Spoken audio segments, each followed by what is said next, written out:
Morning guys. Yesterday got busy doing form work and didn't really take out the camera and do too much. Got a little bit of time-lapse footage of it, but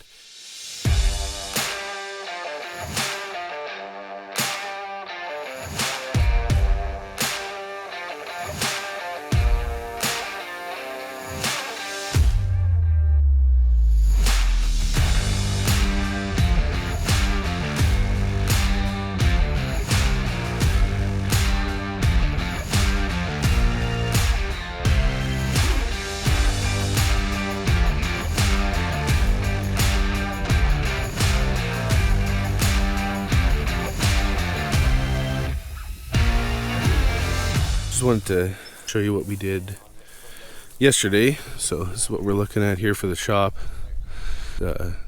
36 by 24, and got most of the forms done yesterday. In the back section here we got all that to the right height and tamped, and then from this kind of sum pit here forward is what we have left to do today. Take you in closer and show you exactly what's going on, but want to give you a little site plan here. It's going to be a garage, 10-foot walls, trusses. Most of the building materials and stuff are over here. Got the trailer stuff set up over here.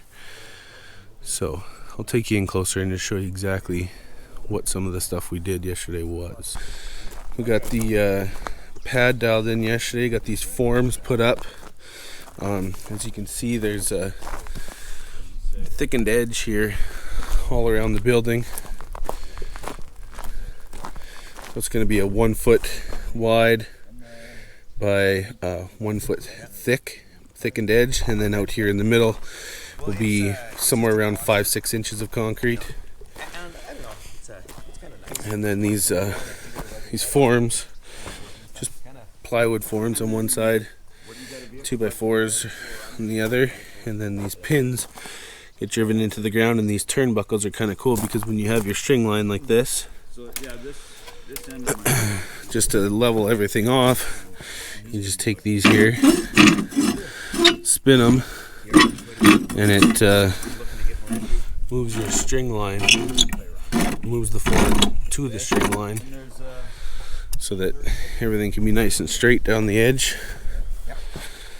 And 30/60 goes in. You can see Between the door and the corner. straight. And then these here are pieces of rebar saddles, and so these go into the thickened edge like this here. No, there isn't that. That's why nice and bright in here. That's why I wanted to. Job is going to be heated with in-floor heating. So we got this PEX pipe here that's going to be ran underneath in styrofoam kind of puck board that sort of accepts that stuff, and then we're just working on the PEX piping that's going to go in the concrete, and then part of it's going to be exposed out of the concrete in a wall. And so just so that the PEX has something to ride in the concrete. There's a manifold system right here. You can see that. So that's where all the PEX pipes will tie into and control the different zones.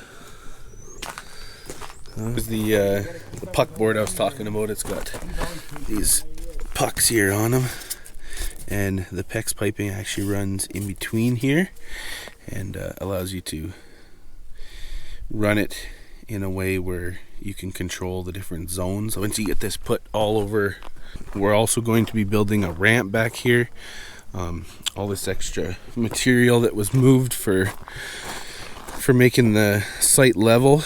Lots of it's up there actually, but some of it down here. You can see the edge. We're gonna slope this off with the Bobcat, make a ramp back here so that the concrete truck can come in from the front and from the back here and access the site. They can it won't be so much wheelbarrowing to get the concrete in here. So Anyway, yeah, I just wanted to get you caught up on what we did yesterday. Today, the plan is, like I said, to finish off the front part of the slab up there, get it all dialed in.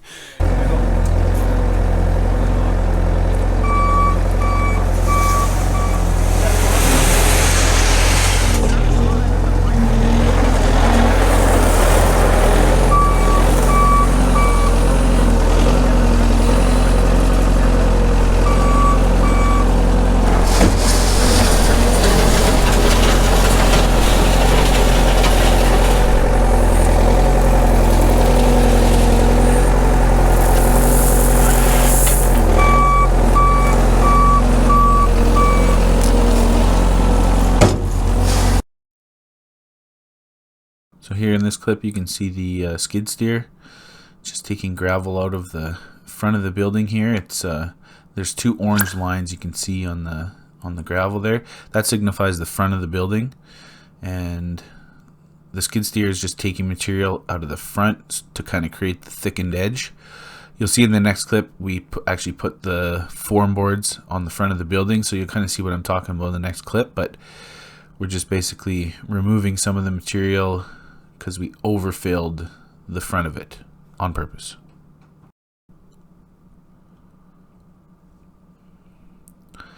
So here's where we get the forms put on the front of the building, the last set of forms here. There's an orange string line you can see we tied across the front of the building. That's kind of in the same spot that those orange spray paint marks were on the ground in the last clip. So you can see now what I was talking about in the last clip. We overfilled the gravel past the front of the building on purpose so we could then drag it back and create the full 12 inches of depth in that thickened edge after we put these forms on.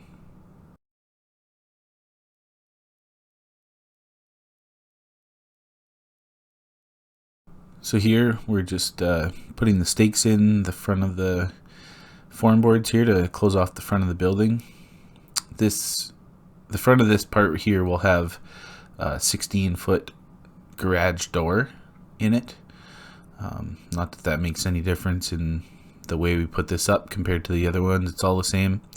The only thing you'll notice on, say, the left side there where you can see the stakes against the forms usually have metal pockets that they would you drive them through. This form, for whatever reason, didn't have any, so I'm just using the sledgehammer to pound the stakes right up tight with the forms, even though they're not through those metal stakes. And then there's just a nail that holds the stake to the form. And then the concrete guy there was just putting on those turnbuckles. I think I talked about those previously. You spin them and it moves the top of the form in or out based on the string line to keep the front of the building straight. So you can see me just sledgehammering those turnbuckles in now with another big stake.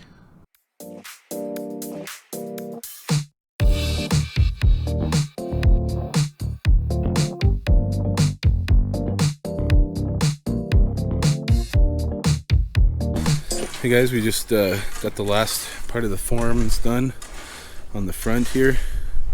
You can see, so we're just starting up the puck board for the in-floor heat there.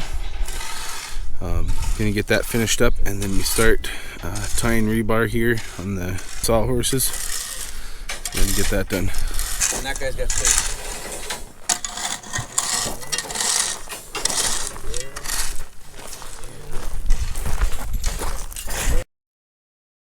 So here you can see Joel and the concrete guy. They're tying the saddles and rebar together that goes into the thickened edge. So the top rebar, I think there's two of them on the top, two on the bottom. The top rebar was number 4 or 1/2 inch, and the bottom ones were number 6 or 3/4 inch. They're just tying them on there with rebar ties. It attaches the saddles together, so basically you don't have to bend over in the thickened edge and try and tie everything. It's a little bit easier to do on the sawhorses. And then they just pick it up and drop it into the thickened edge. In the background there you can see the homeowner and we're installing the puck board. So I'm just cutting it with a circular saw around the sump pit and to interlock with itself. And then it just gets placed right on top of the gravel. We're using one eaves trough spike, like a big long nail, right in the center of the panel into the gravel, and it just kind of holds it in place when we do the in-floor heating. You can see here's the saddles. They go here in the thickened edge and then lap up and over the puckboard, and then that's what ties the rebar into the middle of the pad. So here's the PEX pipe going in. We started at the manifold and ran all the way to the end of the pad, and then we're running north-south back and forth until we have enough pipe left that it'll make us back to the manifold.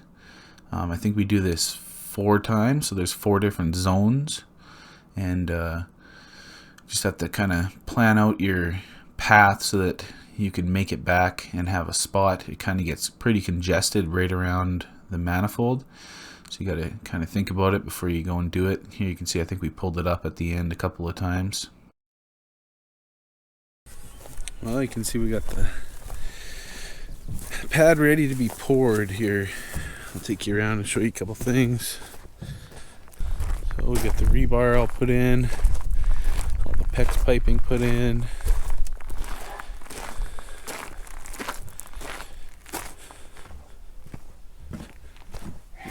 Got the elbows cut out for the PEX piping here, so the concrete's gonna go, you know, halfway up this or whatever, and then the PEX lines that come out, they're gonna go on a wall. That's what this orange paint that goes here. It's a mechanical room. All the stirrups are in for the thickened edge. You can see we just got some bricks holding them up right now. And back here we made a ramp so concrete truck can come in and pour the pad from this side and from the front side. There it is, ready for concrete.